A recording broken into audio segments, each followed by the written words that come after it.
This channel does not promote any violent, harmful, or illegal activities. All content provided by this channel is meant for an educational purpose only. Top quality और consistent performance के लिए सिर्फ silver pump नाम याद रखना।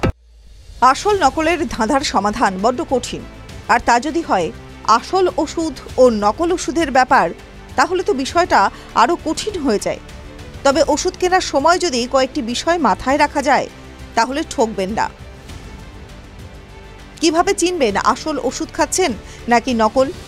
Social মিডিয়ায় একটি video share করে জানিয়ে দিলেন বিশিষ্ট চিকিৎসক নারায়ণ বন্দ্যোপাধ্যায়।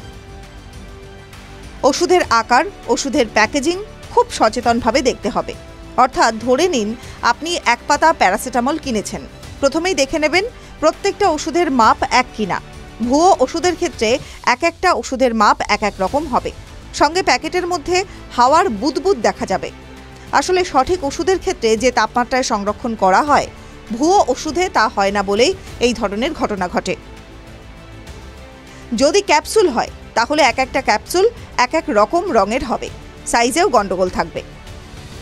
আসল ওষুধের ক্ষেত্রে প্যাকেটে থাকবে কিউআরটি কোড, যা স্ক্যান করলে ওষুধ সম্পর্কে যাবতীয় তথ্য পেয়ে যাবেন।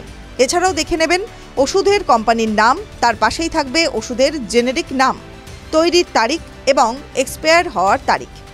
সঙ্গে থাকবে ব্যাচ নাম্বার এবং লাইসেন্স নাম্বার। প্রত্যেক ওষুধের ক্ষেত্রেই কোম্পানিগুলো তাদের প্যাকেটে এই তথ্যগুলি দিতে বাধ্য। এ ব্যাপারে মানুষকে আরও বেশি সচেতন হতে হবে। সবসময় মনে রাখতে হবে, বেশি দামি ওষুধ যা উপাদান দিয়ে তৈরি তা সস্তার ওষুধে কখনোই থাকবে না। তাই যদি ওষুধ খেয়েও সমস্যা না কমে, তাহলে বুঝতে হবে ওষুধে সমস্যা রয়েছে। এক্ষেত্রে স্যাম্পল টেস্ট সহজেই কাজ দেবে। আর যদি দেখেন কোনো বিশেষ কোম্পানির ওষুধ খেয়ে সমস্যা কমছে না, তাহলে অন্য কোম্পানির সেই ওষুধ খেতে হবে। আর এ ব্যাপারে অবশ্যই চিকিৎসকের পরামর্শ নেওয়া প্রয়োজন। টিভি9 বাংলা ডিজিটাল।